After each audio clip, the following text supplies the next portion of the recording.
आगरा में श्री श्याम जी का जो सुंदर स्थान विराजमान है,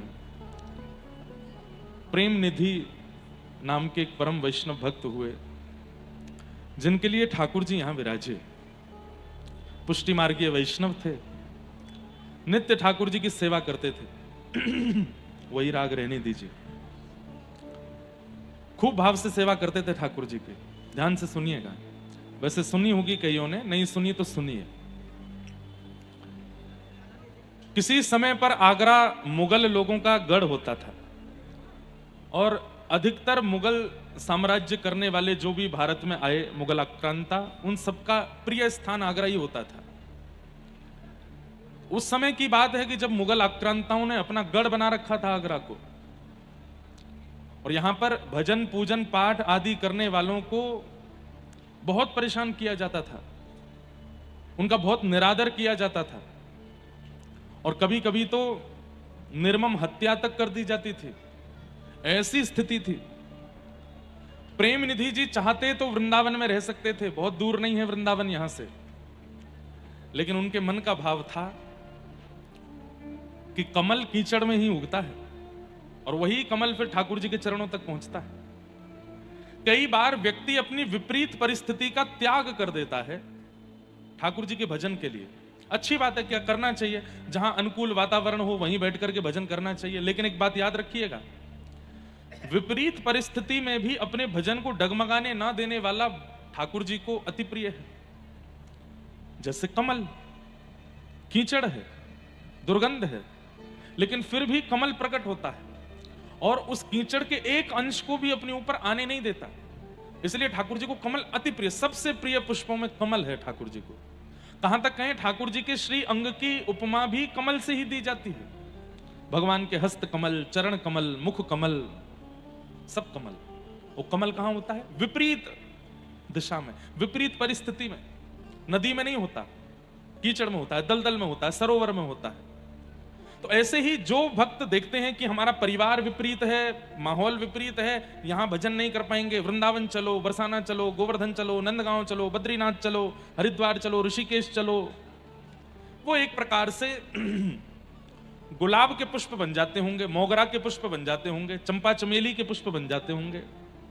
लेकिन जो विपरीत परिस्थिति का त्याग नहीं करता और वहां रह करके भी अपने भजन को डगमगाने नहीं देता, वो कमल बनता है और ठाकुर जी उसको हृदय से लगाते हैं, ठाकुर जी उसको चरण में देते हैं। इसलिए कई बार कई युवा बालक मुझे मिलते हैं, हमारे परिवार में भजन नहीं होता, हमारे मित्र ऐसे हैं, हमारा कॉलेज का माहौल ऐसा है, हमारे हॉस्टल ऐसे हैं, महाराज जी कैसे भजन करें। मैंने कहा, विपरीतता में भजन करना तो सबसे श्रेष्ठ है। 10 लोगों में कथा करना, उन 10 लोगों का मन कथा में लगवा लेना कोई बड़ी बात नहीं। 10,000 के बीच में कथा करना और एक को भी बोलने ना देना और सबका मन कथा में लगवा के रखना बहुत बड़ी बात है।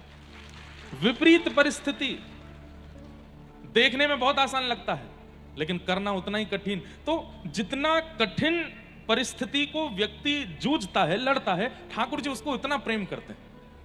और जो कठिनाई से थोड़ा सरल मार्ग अपनाने का प्रयास करता है, ठाकुर जी प्रेम तो उससे भी करते हैं, लेकिन उतना नहीं करते।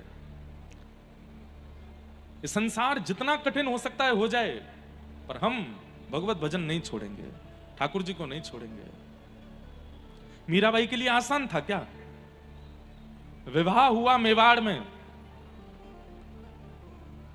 राव दूदा जी के घर में जन्मी मीराबाई ऐसे परिवार में गई जहां पर भजन का भाव भी नहीं था। सब विपरीत हैं, केवल पति अनुकूल थे, ससुर जी अनुकूल थे, बस ससुराल में और कोई अनुकूल नहीं था। लेकिन ठाकुर जी की पथ पर चलने वाला इतनी आसानी से चल नहीं पाता ना। अनुकूल पति, उसको भी ठाकुर जी ने मीराबाई से दूर कर दिया, उनके प्राण चले गए थे। सब लोग इधर देखो, ध्यान से सुनो। और अनुकूल ससुर कुछ महीनों बाद वो भी चले गए। मतलब मीराबाई के कहने, अपना कहने वाले 2 ही लोग थे ससुराल में, पति और ससुर दोनों चले गए। और उन विपरीत दांतों के बीच में एक जीव के भांति मीराबाई रहती थी। कभी विष दे करके मारने का प्रयास करते थे, कभी सिंह को छोड़ करके मारने का प्रयास करते थे, कभी ठाकुर जी की झांपी जी में सर्प छोड़ देते थे। कितने प्रयास किए मीराबाई को मारने के लिए, लेकिन बाईसा ने अपना भजन नहीं छोड़ा। हां, कब छोड़ा अपना ससुराल? जब मीराबाई को मारने के लिए एक वैद्य से विष बनवाया, और उस विष को जब मीराबाई को पहुंचवाया तो मीराबाई से किसी ने कहा तुम्हारे हरि का चरणामृत है, तो चरणामृत समझ के जब पी गई, नहीं मरी, कुछ नहीं हुआ, और नाचने लगी और निखर गई और तेज बढ़ गया मीराबाई का। तब उनके देवर ने बचा हुआ विष का जो 1-2 बूंद थी वो उस वैद्य को पिला दी। बोले इस विष में बिल्कुल भी ताकत नहीं है, मरी नहीं वो। बोले महाराज इसको कोई सूंघ ले तो मर जाएगा। बोले अच्छा 2 बूंद बची है, तू चाट के दिखा। उस वैद्य ने जैसे ही वो चाटा तो वो मर गया। तब उस वैद्य के परिवार वाले मीराबाई के सामने जाकर के रुदन करने लगे उसके शव को लेकर के कि हमारे पति ने क्या बिगाड़ा था, उसके प्राण क्यों हरण कर लिए। तब मीराबाई को संकोच हुआ कि मेरे तक कष्ट आ रहा था, मैं सह रही थी, पर मेरे कारण किसी और के प्राण जा रहे हैं, अब नहीं सह पाऊंगी। तब रात भर मीराबाई ने कीर्तन किया और प्रभु की कृपा से वो वैद्य जीवित हो गया। लेकिन उसके बाद मीराबाई फिर नहीं रुकी अपने ससुराल। फिर उन्होंने गोस्वामी जी को पत्र लिखा कि विपरीत परिवार है, क्या करूं। तब गोस्वामी जी ने रिटर्न पत्र लिख करके भेजा, जाके हियन राम वै देही तजिए ताही कोटि वै रिसम यद्यपि परम स्नेही। जिसके हृदय में राम और वैदेही श्री जानकी जी, श्री ठाकुर जी और श्री बरसाने वृषभानु दुलारी श्री किशोरी जी जिसके हृदय में नहीं है, उसको विष के समान त्याग दो। वो चाहे कितना भी अपना क्यों ना हो, उसको तुरंत छोड़ दो, वो अपना कहलाने लायक नहीं है। तब मीराबाई सब छोड़ करके गई।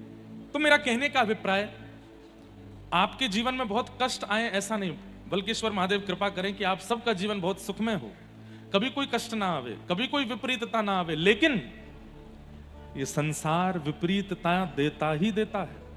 कब तक बचोगे? बुरा नहीं मानिएगा, आप कोई टोना कर लोगे, टोटका कर लोगे, जैसे कई लोग करते हैं, कहीं कुछ बांध ही आए, कहीं कुछ करे आए, चौराहे पे कुछ छोड़े आए, तो उससे पता क्या होता है, जो विपरीतता आज आनी थी वो आज नहीं आएगी, और कुछ दिन के लिए टल जाएगी, लेकिन कुछ दिन बाद जरूर आएगी। और अगर इस जन्म में टोने टोटकों से बचते ही चले गए, विपरीतता को आने ही नहीं दिया, तो क्या होगा? अगले जन्म में आएगी। इसलिए अभी भोग लो ना। मैं एक बात कहता हूं कथा में, सब लोग बहुत ध्यान से सुनना। हमारे व्रजमंडल में, हमारे भारत में जितने भी श्रेष्ठ संत हैं, लगभग सबको शारीरिक कोई ना कोई रोग है। किन्हीं को हृदय का रोग है, किन्हीं को पेट का रोग है, किन्हीं को सांस का रोग है, किसी को कमर का रोग है। लगभग मैं तो सब संतों से मिलता हूं, श्रेष्ठ संत लगभग कोई ना कोई उनको रोग लगा रहता है। तब मैं मन में सोचता हूं कि इनका भोजन शुद्ध, इनका रहना खाना शुद्ध, इनका वातावरण शुद्ध, इनके नियम शुद्ध, सब कुछ इतना शुद्ध होने के बाद भी शारीरिक पीड़ा क्यों है? और वहीं मुर्गा की नार मरोड़ के खाने वाले, उल्टा सीधा पानी पीने वाले, उल्टे सीधे काम करने, उनको कुछ नहीं होता, वो बिल्कुल स्वस्थ बैठे हैं। क्यों? हमारे कर्म बंधन जो है ना, वो एक जन्म का, पूर्व जन्म का, पूर्व से पूर्व जन्म का, हमने कुछ गलत किया है वो हम भोग रहे हैं।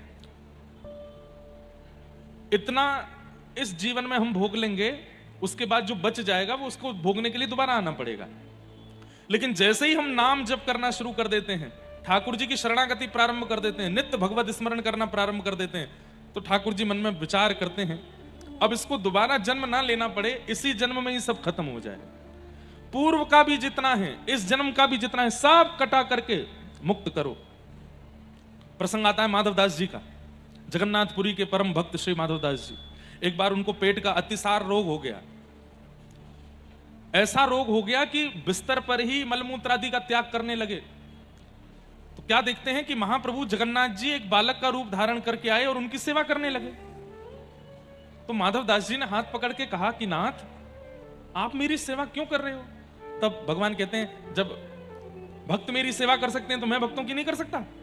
चुपचाप लेटे रहो, मुझे करने दो। तो माधवदास जी कहते हैं, आप परमात्मा हो, आप साक्षात जगन्नाथ हो, आप यदि चाह लो तो मेरा रोग ठीक कर सकते हो। रोग ठीक नहीं कर रहे हो, सेवा कर रहे हो, ऐसा क्यों? मेरे पेट का दर्द ठीक कर दीजिए ना, मुझे जो रोग हुआ है वो ठीक कर दीजिए, हाथ घुमा दीजिए मेरे सिर के ऊपर। ये रोज रोज मेरी सेवा करने क्यों आते हो? तो ठाकुर जी क्या कहते हैं, माधवदास, यदि तेरे कर्म में जो लिखा है उस रोग को मैंने अभी ठीक कर दिया, तो जो बचा हुआ कष्ट है उसको भोगने के लिए तुझे दोबारा जन्म लेना पड़ेगा। इसलिए तू अभी इसको भोग ले, ये जो कष्ट आ रहा है, इसको, ये जो पीड़ा आ रही है, इसको स्वीकार करके नष्ट कर दे। कहीं ये बच गई, कहीं ये शेष रह गई, तो इसके लिए दोबारा आना पड़ेगा। लेकिन फिर ऐसा कहते हैं कि महाप्रभु जगन्नाथ जी से सहा नहीं गया और 15 दिन का कष्ट और था माधवदास जी का। अगले दिन माधवदास जी स्वस्थ हो गए। माधवदास जी बोले शायद भगवान ने मेरी बात सुन ली, मेरी पीड़ा दूर कर दी, लेकिन पीड़ा दूर नहीं की, ठाकुर जी ने अपने ऊपर ले ली। और आज भी महाप्रभु जगन्नाथ जी 15 दिन के लिए बीमार पड़ते हैं। वो माधवदास जी का रोग अपने ऊपर लिया ठाकुर जी ने। अब तब तो लिया था, अब तो ठाकुर जी सुख देने के लिए, सबको थोड़ा आनंद देने के लिए और बस अपनी व्यापकता स्थापित करने के लिए हर बार 15 दिन के लिए बीमार हो जाते हैं।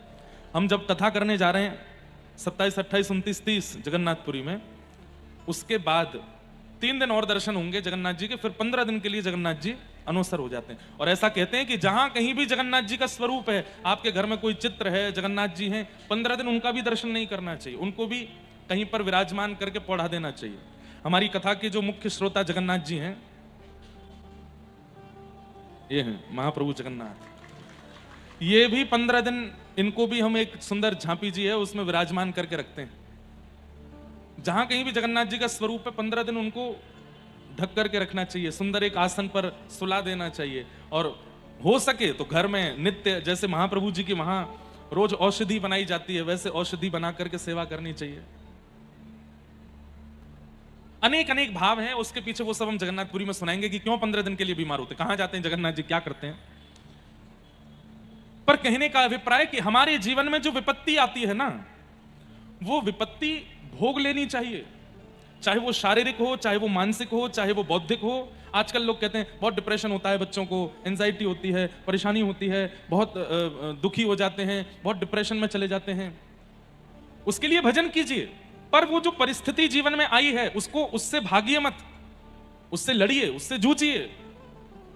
कहीं उससे भागोगे और उसको नष्ट करने का प्रयास करोगे तो वो आज नहीं तो कल, कल नहीं तो 10 साल बाद फिर से आएगी। इससे उससे जूझिए। तो विपरीतता का त्याग नहीं करना चाहिए, बल्कि विपरीतता में और संभाल करके भजन के बल के साथ और आगे बढ़ना चाहिए। श्री प्रेम निधि जी महाराज ने आगरा का त्याग नहीं किया, जबकि यहां चारों तरफ विपरीतता है। वे चाहते तो वृंदावन जाके सेवा कर सकते थे अपने ठाकुर जी की, लेकिन उनके मन में भाव था कि ठाकुर जी को कमल प्रिय है और कमल कीचड़ में ही उगता है, मैं यहीं रह के करूंगा। कैसे भजन करते थे? सुबह सुबह रात्रि में ही उठ जाते थे, 2-2:30 बजे उठ करके जाते थे, कलश लेकर के जमुना जी में स्नान करते, जमुना जी का जल भरते और सूर्य उदय हो उससे पहले जल लेकर के आ जाते। क्योंकि म्लेच्छ लोग जब उठ जाते थे तब शिखाधारी, सूत्रधारी, तिलकधारी, धोतीधारियों को देख नहीं पाते थे, उनको मारने लगते थे, उनको तंग करते थे, परेशान करते थे। तो इसलिए सुबह हो मुझे कोई छुए उससे पहले आकर के ठाकुर जी की सेवा में निमग्न हो जाते थे। एक दिन की बात, बहुत वर्षा हुई रात को, प्रेम निधि जी उठ गए और बाहर देखने लगे, अब जाऊं, इतनी वर्षा हो रही है, कैसे जाऊं। और वर्षा में दलदल हो गया, तब कंक्रीट के रोड तो होते नहीं थे, कच्चे रोड होते थे, उन सब में दलदल बन जाता था। सोचने लगे क्या करूं, तो मन में सोचे कि सुबह होगी, ये सब मिलेच्छ लोग परेशान करेंगे, निकल पड़ता हूं। आप जैसे ही कलश लेकर के निकले, इधर देखो, यहां देखो, यहां देखो, यहां देखो, विपरीतताओं से बचो। ये जो विपरीतताएं इधर उधर से आती हैं, इन सब से निकल के कथा सुनो। बारिश हो रही थी, कीचड़ दलदल हो रहा था, और ऐसे में और भी कई सारे डर होते हैं कि बारिश के बाद कभी सांप, कातर, बिच्छू आदि ये सब निकल आते हैं, और फिर रोड भी दिखता नहीं है अच्छे से। उस समय पर लाइट होती नहीं थी, मशाल होती थी, मशाल भी कैसे लेके जाएं, इतनी वर्षा हो रही है। तभी आपने क्या देखा कि जिस रास्ते से आप जाते थे, सामने आगे ही एक ज्यादा बड़ा नहीं और ज्यादा छोटा भी नहीं, सामान्य स्थिति का एक बालक जैसा, और वो मशाल लेकर के खड़ा है। उसका मुख नहीं दिख रहा है, पर वो मशाल लेके खड़ा है। आप पहले तो घबराए, कौन है, लेकिन फिर भी आप सोचे मुझे तो ठाकुर जी के लिए जल लेके आना है, सेवा में देरी नहीं होनी चाहिए। आप तुरंत कलश लेकर के चले, वो मशाल वाला बालक भी आगे आगे चलने लगा। आप सोचते गए, हे ठाकुर जी रक्षा करना, पता नहीं कौन है, कोई मिलेच्छ ना हो, बस मैं तो जमुना जी पहुंच जाऊं, जल भरूं और तुरंत लौट के आऊं।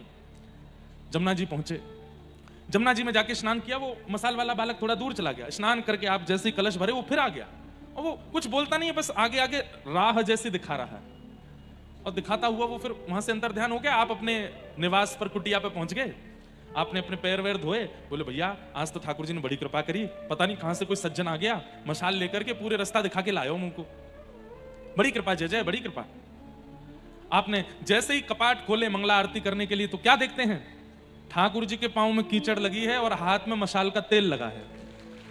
जो ठाकुर जी यहां विराजमान है, मैंने दर्शन नहीं किए, कल पहली बार करूंगा। उनके वहां के महाराज जी आए थे एक दिन यहां पर, और ये देख करके प्रेम निधि जी के नेत्र सजल हो गए। जय जय, आप आए, आप मशाल लेकर के चल रहे थे और मैं आपसे भयभीत हो रहा था। मैं ये सोच रहा था पता नहीं कौन है, लेकिन नाथ बड़ी कृपा आपकी, ठाकुर जी आए। मैं भगतन को दास, भगत मेरे मुकुट मणि। एक बात बताऊं आपको, जैसे हम ठाकुर जी का भजन करते हैं, राधा राधा जपते हैं, कृष्ण कृष्ण जपते हैं, राधे कृष्ण जपते हैं, ऐसे ही ठाकुर जी हमारा कीर्तन करते हैं। जब ठाकुर जी को लगता है कि मुझसे कोई बहुत प्रेम करने वाला परम वैष्णव भक्त हो गया है, तो ठाकुर जी उसके नाम का कीर्तन बना लेते हैं और फिर ठाकुर जी उसके नाम का कीर्तन करते हैं।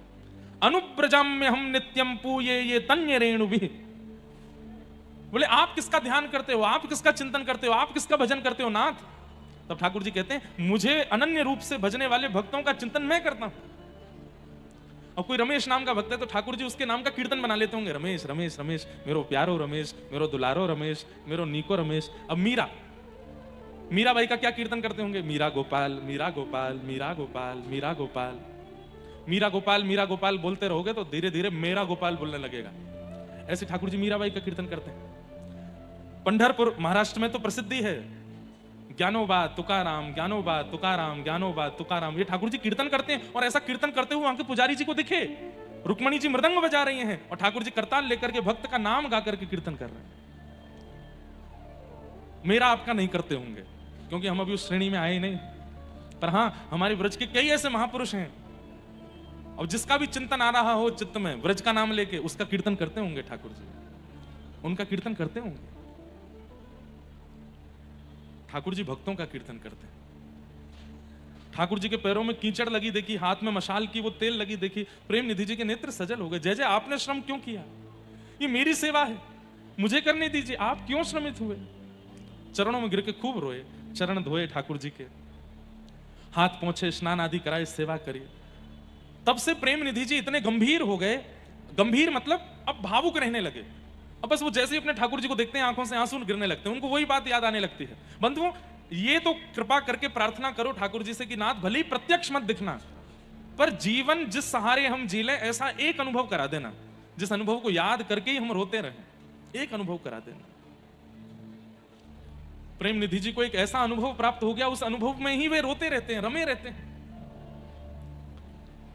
कीर्तन करने लगे, कथा करने लगे, सत्संग करने लगे। आगरा के जो गिने चुने कुछ वैष्णव लोग थे वे सब वहां जाने लगे और जाकर के प्रेम निधि जी का सत्संग सुनने लगे, ठाकुर जी का दर्शन करते और उनकी कथा वार्ता सुनते। 2 से 4, 4 से 5, 5 से 15, 15 से 20, 50, 100, 200 जब भीड़ बढ़ने लगी तो धीरे धीरे मिलेच्छों की नजरों में आ गए। कौन है ये? इतने वैश्य समाज के, वैष्णव समाज के, हिंदू समाज के लोग कहां जाते हैं? बोले प्रेम निधि नाम का व्यक्ति है, उसका प्रवचन सुनने जाते हैं। जाकर के बादशाह से शिकायत कर दी। बोले कि ये अब शिकायत में तो कुछ भी कह देते हैं ना। अच्छा, शिकायत और दोष उन्हीं को दिखते हैं जो कभी पास गए ही नहीं। दोष 2 लोगों को दिखाई देते हैं, ध्यान से सुनिएगा। दोष 2 लोगों को दिखाई देते हैं, एक तो अति सामीप्य वाले को और एक अति दूर वाले को। 2 ही लोगों को दोष दिखते हैं। अति सामीप्य वाले को दोष कैसे दिखता है? अब वो संग ही रहता है, संग ही खाता है, संग ही बैठता है, संग ही घूमता है, तो धीरे धीरे उसको दोष दिखने लगता है। अच्छा ऐसे ही है, हाँ ये तो ऐसे ही खा जाते हैं, ऐसे ही बैठ जाते हैं, ऐसे ही बैठ लेते हैं। और एक अति दूर जो कभी आया ही नहीं है पास में, बस सुनी सुनाई बातों पर ही दोष देखने लगता है। और हम मानवों की एक क्वालिटी है कि हम दोष क्षण भर में देख लेते हैं, गुण देखने में पूरा जीवन निकल जाता है, गुण नहीं दिखता। बादशाह के पास जाकर के दोष बताने लगे। अरे वहां तो ऐसा होता है, उस सत्संग में तो हम लोगों की विपरीत बातें बताई जाती हैं, हम लोगों से दुश्मनी कैसे हो ये सब सिखाया जाता है, आदि आदि बना चढ़ा करके बना करके बातें बोल दी। बादशाह ने आज्ञा दे दी, पकड़ करके लाओ। प्रेम निधि जी अपने ठाकुर जी की जल झारी भर करके, और जल झारी जी पधराने वाले थे, इतने में ही सैनिक आ गए और सैनिकों ने आकर के हाथ पकड़ा। तो प्रेम निधि जी बोले मैं चल रहा हूं, भाई झारी जी पधराने तो ठाकुर जी की। झारी जी भी नहीं रखने दी, ऐसे ही लेकर के गए। बहुत रोए, बोले कि अरे मेरे जय जय को प्यास लगेगी, कहाँ पियेंगे, नेक मुझ जल तो पधरान दो, तुम जहां कहोगे मैं चलवे को तैयार हूं, नेक जल तो रखन दो। लेकिन उन्होंने जल भी नहीं रखने दिया। बादशाह के सामने गए, बादशाह ने कहा इनका जो करना है बाद में देखेंगे, अभी इनको तहखाने में डालो। तहखाने में डाल दिया। उसी रात्रि को ही रो रहे थे, बोले मेरे जय जय को प्यास लगी होगी, जल झारी नहीं पधरा पाए हो। वैष्णव जो होता है ना, जैसे एक मां को अपने बालक की चिंता रहती है, प्रियतम को अपनी प्रियतमा की चिंता रहती है, ऐसी वैष्णव को पूरे दिन अपने ठाकुर जी की चिंता लगी रहती है। वो कथा में भी आते हैं ना, तो ये सोचते हैं कथा अभी 7:30-8 बजे तक कथा में रहेंगे, फिर जय जय के काजे जाके प्रसादी बनानी है, 8:30-9 बजे तक शयन कराना है। आज शयन, अब गर्मी बहुत हो गई है, कूलर नहीं एसी होना चाहिए, जय जय की सेवा में कछु ऐसा पहुंचना चाहिए, चंदन घिस करके छाती पे लगाऊंगो, ऐसे वस्त्र पहनाऊं, ये सब चिंता बनी रहती है।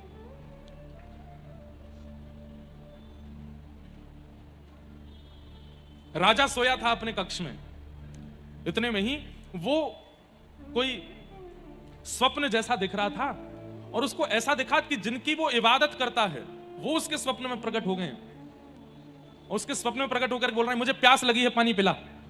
तो राजा ने कहा वो पास में जग रखा है, उसमें पानी भरा है, पी लीजिए। तो ठाकुर जी ने एक लात मारी, और लात मारी सपने में, लेकिन गिरा असली में। और जब गिरा तो घबरा गया, क्या हुआ? बोले अरे दुष्ट, जब तुझे प्यास लगती है तो तू भी अपने सेवकों को कहता है, वे लाकर के तुझे पानी पिलाते हैं। एक सामान्य से प्रांत का राजा होकर के भी तू अपने सेवकों के हाथ से पानी पीता है। मैं तीनों लोगों का स्वामी, अपने हाथ से पानी कैसे पीऊं? सेवक आकर के पिलाएगा तब पीऊंगा मैं। और ये कलिकाल है, यहां मैं स्वयं कुछ नहीं करता, अपने सेवकों के अधीन रहता हूं। वो खिलाएंगे तो खाऊंगा, वो पिलाएंगे तो पीऊंगा, वो पहनाएंगे तो पहनूंगा, वो सुलाएंगे तो सोऊंगा, वो जगा देंगे तो जगा रहूंगा महीनों तक। ये कलयुग में मैं पूर्ण अधीनता प्रकट करता हूं अपने वैष्णवों के प्रति। जिसको तूने बंद किया है वो मेरा सेवक है, अभी छोड़ उसको। राजा दौड़ा दौड़ा गया घबराते हुए, जाकर के ताला खोला, प्रेम निधि जी के चरणों में गिर गया, बोले मुझे क्षमा कर दो, अपराध हो गया, आप जाइए, आपके ठाकुर जी प्यासे हैं, उनको जल पिलाओ, और मुझे कुछ आज्ञा देके जाइए, मैं क्या करूं, कोई सेवा बता दीजिए। प्रेम निधि जी ने कहा आगरा क्षेत्र में जितने भी वैष्णव रहते हैं उनको भक्ति करने में कभी दिक्कत ना हो, बस इसका ध्यान रखना।